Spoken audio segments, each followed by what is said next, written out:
എപ്പിസോഡിന്റെ തുടക്കത്തിൽ തന്നെ ഇപ്പൊ നറൂട്ടോ കുട്ടപ്പനാവട്ടെ ആ വില്ലന്മാർ നോക്കി ചീത്ത വിളിച്ചുകൊണ്ടേയിരിക്കുകയാണ്.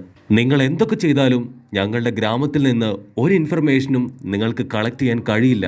കാരണം ഞങ്ങളുടെ ഗ്രാമത്തിലെ സെക്യൂരിറ്റി വളരെ ഹൈ ആണ്.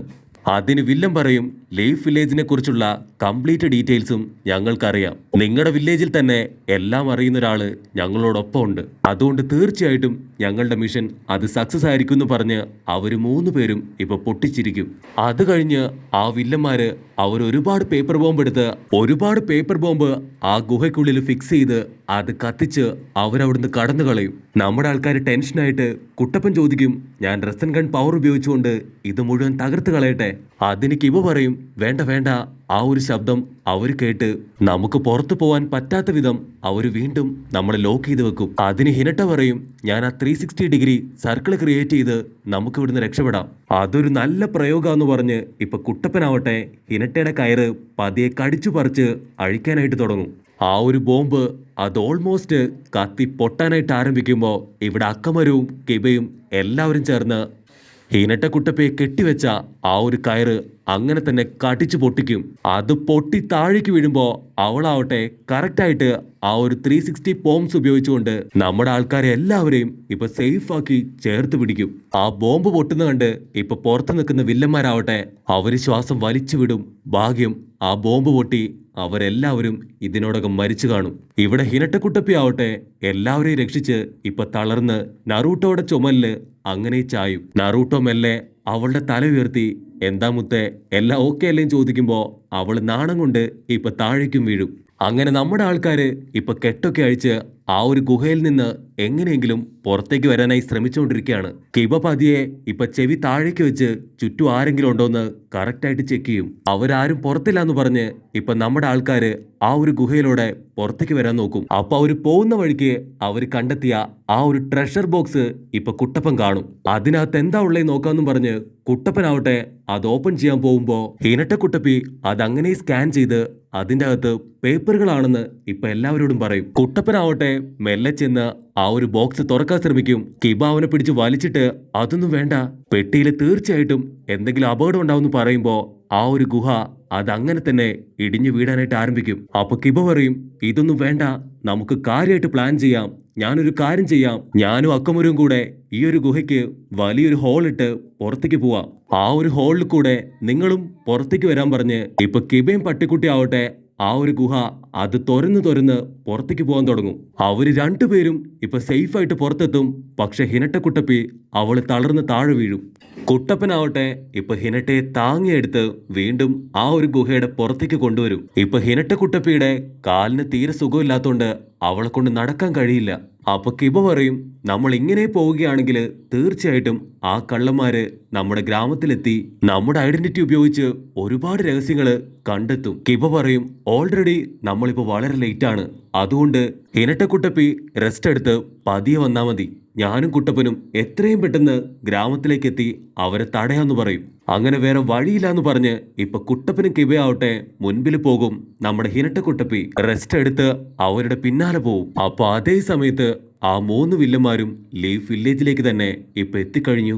അവിടെ നിൽക്കുന്ന സെക്യൂരിറ്റിക്കും ആ ഒരു സെക്യൂരിറ്റി പട്ടിക്ക് പോലും അത് ഡ്യൂപ്ലിക്കേറ്റ്സ് ആണെന്ന് കണ്ടുപിടിക്കാനായിട്ടാവില്ല. അതിന്റെ തൊട്ടു പിന്നാലെ ഇപ്പൊ കുട്ടപ്പനും കിബയാവട്ടെ ഓടി അവിടേക്ക് എത്തും. ഉടനെ കിബ ചോദിക്കും, ഞങ്ങളുടെ അതേ രൂപത്തില് ആരെങ്കിലും 2 പേര് ഇതുവഴി പോയിരുന്നോ? അതിന് സെക്യൂരിറ്റി പോയെന്ന് പറയുമ്പോ നമ്മുടെ 2 ആൾക്കാരും ഷോക്കായിട്ട് പറയും, അവര് ഞങ്ങളല്ല, അവര് വില്ലന്മാരാണ്. നമ്മുടെ ഗ്രാമത്തിലെ രഹസ്യങ്ങളാണ് അവരുടെ ലക്ഷ്യം. അപ്പൊ അതേ സമയത്ത് വില്ലന്മാര് നമുക്ക് കുശാലായി ഇനി എത്രയും പെട്ടെന്ന് ഈ ഗ്രാമത്തിലെ രഹസ്യങ്ങളെല്ലാം തന്നെ നമുക്ക് ചോർത്തിയെടുക്കണം. അപ്പൊ അതേ സമയത്ത് ആ ഫേക്ക് ഹിനട്ട പറയും, നമ്മുടെ പുറകെ ഇപ്പൊ ആരോ വരുന്നുണ്ട്. അവര് തിരിഞ്ഞു നോക്കുമ്പോ അത് മറ്റാരുമല്ല നമ്മുടെ യഥാർത്ഥ ഹീറോസ്. വില്ലന്മാർക്കൊരു കൂസലുമില്ലാതെ അവര് പറയും, രക്ഷപ്പെട്ടു എന്ന് കരുതി, ഒരു ട്രാപ്പിൽ നിന്ന് രക്ഷപ്പെട്ടു എന്ന് കരുതി എപ്പോഴും നിങ്ങൾക്ക് രക്ഷപ്പെടാനാവില്ല. ഞൊടിയിടയില് ആ ഒരു വടിവേല് വില്ലനാവട്ടെ അവിടെ വലിയൊരു ബോംബിടും. ആ പുകയിൽ കണ്ണ് കാണാതെ ഇപ്പൊ കുട്ടപ്പൻ അങ്ങോട്ടും ഇങ്ങോട്ടും വലയുമ്പോ അപ്പൊ അതേ സമയത്ത് ഹിനട്ട ആവട്ടെ അവളുടെ കാലും വലിച്ച് ഇപ്പൊ കുട്ടപ്പന്റെ അടുത്തെത്തും.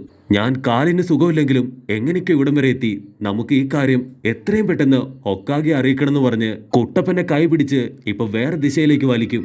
അപ്പൊ കുട്ടപ്പന് കുട്ടപ്പന് മനസ്സിലാവും ഇത് യഥാർത്ഥ ഹിനട്ടെ അല്ല എന്ന്. അവൻ അങ്ങനെ തിരിഞ്ഞ് അവളെ ഇടിക്കാൻ പോകുമ്പോ ആ ഒരു ഫേക്ക് നറൂട്ടോ കുട്ടപ്പൻ അവിടേക്ക് ചാടി വീണ് ഇപ്പൊ കുട്ടപ്പനെ ചവിട്ടി അങ്ങോട്ട് തെറിപ്പിക്കും. അവൻ ആ ചവിട്ടുകൊണ്ട് തെറിച്ചു പോയി വീഴും. അവന്റെ കൂടെ തന്നെ ഇപ്പൊ ഫേക്ക് കിബയും കുട്ടപ്പനെ ഇടിക്കാൻ പോകുമ്പോ നമ്മുടെ ഒറിജിനൽ കിബ അവൻ ചാടി വീണ് ആ ഫേക്ക് കിബയെ അങ്ങനെ തന്നെ തൊഴിച്ച് താഴെയിടും. അവന്റെ തല പോയി തറയിലിടിച്ച് അവന്റെ ബോധം അവിടെ തന്നെ പോവും. അപ്പോഴായിരിക്കും നമ്മുടെ ആൾക്കാർക്ക് മനസ്സിലാവുക ഇവർ ആക്ച്വലി ഫിസിക്കലി വളരെ വീക്കാണ്. ആ ഗ്യാപ്പില് ഇപ്പൊ നമ്മുടെ ഫേക്ക് കുട്ടപ്പനും ഇരട്ട കുട്ടപ്പയും രക്ഷിക്കടാ അവരുടെ ട്രൗസറും പൊക്കി രണ്ട് ദിക്കിൽ ഓടാൻ തുടങ്ങും. ഓൾറെഡി ഫേക്ക് കിബയുടെ കഥ കഴിഞ്ഞതുകൊണ്ട് തന്നെ ഒറിജിനൽ കിബ ആവട്ടെ ഇപ്പൊ ഹിനട്ടയുടെ പുറകെ ഓടുമ്പോ കുട്ടപ്പനാവട്ടെ അവന്റെ ഫേക്ക് കുട്ടപ്പന്റെ പുറകെ ഓടും. കട്ട് ചെയ്ത ഇപ്പൊ സാക്കുറ ആവട്ടെ ഒരുപാട് ബുക്കുമായിട്ട് വളരെ കഷ്ടപ്പെട്ട് റോഡ് ക്രോസ് ചെയ്യുമ്പോ ആ ഒരു ഫേക്ക് നറൂട്ടോ കുട്ടപ്പൻ അവളെ അങ്ങനെ ഇടിച്ച് താഴെയിടും. ബുക്ക് പോയ കലിപ്പില് നമ്മുടെ ചേച്ചി ആവട്ടെ അങ്ങനെ കാലുമടക്കി നമ്മുടെ കുട്ടപ്പന്റെ സെൻട്രൽ ബോൾട്ട് തന്നെ ഇളക്കി താഴെയിടും. അത് കണ്ട് കണ്ണു തള്ളി പേടിച്ച് നിൽക്കുകയാണ് നമ്മുടെ റിയൽ നറൂട്ടോ. അപ്പൊ ഫേക്ക് കുട്ടപ്പന് ഇപ്പൊ കലി കയറി അവന്റെ ചന്തി ആട്ടി കാണിച്ച് അവിടുന്ന് ഓടാൻ തുടങ്ങും. അതിന് സാക്കുറ എടാ മണ്ട, അടുത്ത പ്രാവശ്യം തീർച്ചയായിട്ടും നിന്നെ ഞാൻ വെറുതെ വിടില്ല, ഇടിച്ച് നിന്റെ 32 പല്ല് ഞാൻ തെറിപ്പിക്കുന്നു പറയുമ്പോ നമ്മുടെ റിയൽ നറൂട്ടോ കുട്ടപ്പൻ ഇപ്പൊ ഓടി അങ്ങോട്ട് വരും. സാക്കുറ അങ്ങനെ കൈ ചുരുട്ടി ഇപ്പൊ കുട്ടപ്പന്റെ മോന്തയ്ക്ക് ഒരൊറ്റ ഇടി വെച്ച് കൊടുക്കും. അടി കൊടുത്തു കഴിഞ്ഞ് ഇപ്പൊ സാക്കുറ 1 മിനിറ്റ് ചിന്തിച്ച് നിൽക്കുകയാണ്.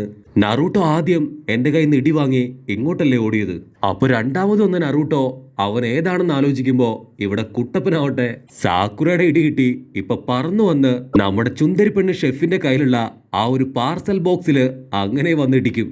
അത് കണ്ട് ഇപ്പൊ ചുന്ദരി പെണ്ണിന്റെ പപ്പയ്ക്ക് ടെൻഷനാവും. നീ എന്റെ മോളുടെ ദേഹത്ത് കൈവെക്കുമല്ലേ, നീ തന്നെ ഈ ഫുഡ് എല്ലാം ഡെലിവറി ചെയ്യണം, അല്ലെങ്കിൽ മേലാൽ എന്റെ കയ്യിൽ നിന്ന് നിനക്ക് നൂഡിൽസ് കിട്ടില്ല.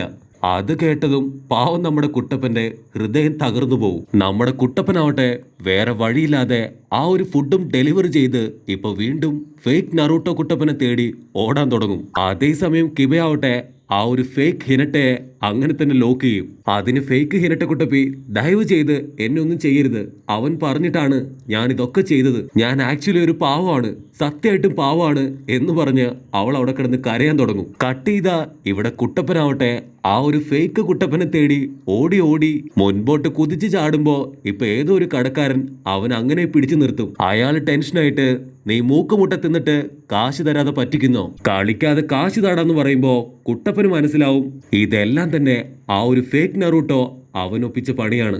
പിന്നീട് കുട്ടപ്പൻ മുൻപോട്ടേക്ക് പോകെ ഒരുപാട് കടക്കാര് അവനെ തടഞ്ഞു നിർത്തി ഇപ്പൊ കാശ് വാങ്ങിച്ചു കൊണ്ടേയിരിക്കും.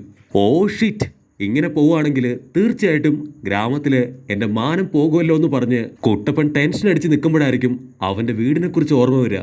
അവിടുന്ന് ചാടി ഓടി ഇപ്പൊ വീട്ടിലെത്തി നോക്കിയ അവന്റെ ഗോൾഡൻ നൂഡിൽസ് എല്ലാം തന്നെ ഇപ്പൊ ഫേക്ക് കുട്ടപ്പൻ അവൻ തിന്നു തീർത്തു.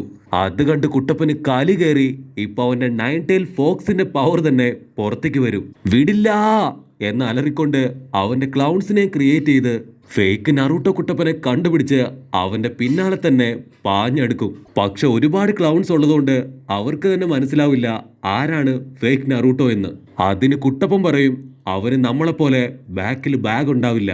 കുട്ടപ്പന്മാരെല്ലാവരും അത് കേട്ട് ചുറ്റും പുറവും നോക്കുമ്പോ ഒരു നറൂട്ടോ മാത്രം ഇപ്പൊ ബാഗ് ഇടാതെ ഒളിച്ചു നിൽക്കുന്നതായിട്ട് അവര് കാണും. അങ്ങനെ എല്ലാ കുട്ടപ്പന്മാരും ചേർന്ന് ഇപ്പൊ 3 കള്ളന്മാരെയും കെട്ടിയിട്ട് ഒക്കാഗയുടെ അടുത്തേക്ക് കൊണ്ടുപോകും. കുട്ടപ്പന് നല്ല രീതിയിൽ ബാക്ക് പെയിൻ എടുത്ത് അവൻ ആ ബാഗ് ഇപ്പൊ പതിയെ ഊരി താഴേക്ക് വെക്കും. അപ്പൊ അതേ സമയം നമ്മുടെ റിയൽ ഹിനട്ട കുട്ടപ്പി അവിടേക്ക് വരുമ്പോ ബാഗില്ലാത്ത നറൂട്ടോ അവിടെ ഹായ് ആയിട്ട് നിൽക്കുന്നതായിട്ട് കാണും. അപ്പൊ അവള് കരുതും ഇത് തീർച്ചയായിട്ടും ഫേക്ക് നറൂട്ടോ കുട്ടപ്പൻ തന്നെയാണ്. അവള് ചാടി വന്ന് കുട്ടപ്പന്റെ പുറത്ത് തന്നെ ഒരൊറ്റ അടി. അങ്ങനെ അടി ഇടിയും തൊഴിയും ഇപ്പൊ ഒരുപാട് വാരിക്കെട്ടി കുട്ടപ്പനാവട്ടെ വില്ലന്മാരുമായിട്ട് ഒക്കാഗയുടെ അടുത്തെത്തും. ഒക്കാഗെ ഇതെല്ലാം കേട്ടിട്ട് ഇത് വെറും ഒരു ടെസ്റ്റ് ആയിരുന്നു, നിങ്ങളുടെ 3 പേരുടെയും ടീം വർക്ക് ഇവാലുവേറ്റ് ചെയ്യാനാണ് ഞാൻ ഇത്തരത്തിലൊരു മിഷൻ നിങ്ങൾക്ക് വേണ്ടി പ്ലാൻ ചെയ്തത്. നമ്മുടെ ആൾക്കാർ ഞെട്ടിയിട്ട് ഇപ്പൊ ഹൊക്കാഗെ ആന്റീനെ കണ്ണ് തള്ളി നോക്കി നിൽക്കും. ഷിനോബീസ് എല്ലാം എപ്പോഴും ഒരേ ഗ്രൂപ്പിൽ തന്നെ ആയിരിക്കില്ല അവരുടെ മിഷൻസ് ചെയ്യുക. അപ്പോൾ വ്യത്യസ്തങ്ങളായ ഗ്രൂപ്പിൽ പോകുമ്പോൾ നിങ്ങളുടെ ടീം വർക്ക് അതെങ്ങനെ വർക്ക് ചെയ്യുന്നു എന്ന് നോക്കാനാണ് ഞാനിതൊക്കെ തന്നെ ഇപ്പൊ അറേഞ്ച് ചെയ്തത്. ഇൻ കേസ് ഈ ഒരു മിഷൻ നിങ്ങൾ തോറ്റു പോവുകയായിരുന്നെങ്കിൽ തീർച്ചയായിട്ടും നിങ്ങൾക്ക് ടീം വർക്ക് ഇല്ല. അപ്പം നമ്മുടെ ഹൊക്കാഗെ ആവട്ടെ അങ്ങനെ തിരിഞ്ഞ് നമ്മുടെ വടിവേലു അണ്ണനോട് ചോദിക്കും ഇവരുടെ പെർഫോമൻസ് അതെങ്ങനെയുണ്ടായിരുന്നു. കുട്ടപ്പനും ടീംസും ആവട്ടെ ഇപ്പൊ പേടിച്ചു നിൽക്കും. ആൾ എന്തെങ്കിലും നെഗറ്റീവ് പറഞ്ഞാൽ തീർച്ചയായിട്ടും അവര് 3 പേരും ഇപ്പൊ അക്കാദമിയിലേക്ക് തിരികെ പോവേണ്ടി വരും. പക്ഷെ ആള് പറയും കുഴപ്പമൊന്നുമില്ല, ആദ്യം കുറച്ച് ടെൻഷൻ അടിച്ചിരുന്നു, പക്ഷെ അവസാനം ആയപ്പോഴേക്കും എല്ലാവരും ഫുൾ ഫോമിലെത്തി, അതുകൊണ്ട് തന്നെ ഇവര് പാസ്സാണെന്ന് പറയും. അത് കേൾക്കുമ്പോ ഇപ്പൊ നമ്മുടെ ആൾക്കാരാവട്ടെ അവരുടെ ശ്വാസം വലിച്ചു വിട്ട് പതിയെ ചിരിക്കാൻ തുടങ്ങും. മാത്രമല്ല നമ്മുടെ വടിവേലു അണ്ണൻ ആ ഒരു ട്രഷർ ഹണ്ടിങ് ബോക്സ് അതങ്ങനെ തൂക്കിയെടുത്ത് ഇപ്പൊ ഹൊക്കാഗയ്ക്ക് കൊടുക്കും. ഇതിൽ നിന്നെ കാത്ത് ഒരു സർപ്രൈസ് ഉണ്ടെന്ന് പറഞ്ഞ് അവരെല്ലാവരും ഇപ്പൊ നമ്മുടെ ആൾക്കാർക്ക് ടാറ്റാ ബൈ ബൈ ഒക്കെ പറഞ്ഞ് പതിയെ അവരുടെ ഗ്രാമത്തിലേക്ക് ഇപ്പൊ തിരികെ പോവും. ഹൊക്കാഗെ ആൻറ്റി ആർത്തി പിടിച്ച് ആ ഒരു പെട്ടി തുറന്നു നോക്കുമ്പോഴായിരിക്കും അതിൽ അവര് ചെയ്ത സർവീസിന്റെ വലിയൊരു ബില്ല് കാണുക. ബില്ല് കണ്ട് കണ്ണ് തള്ളി നിൽക്കുന്ന ഇപ്പൊ നമ്മുടെ ഹൊക്കാഗെ ആന്റിയെ കാണിച്ചുകൊണ്ട് ഈ ഒരു എപ്പിസോഡും അവസാനിക്കുന്നു.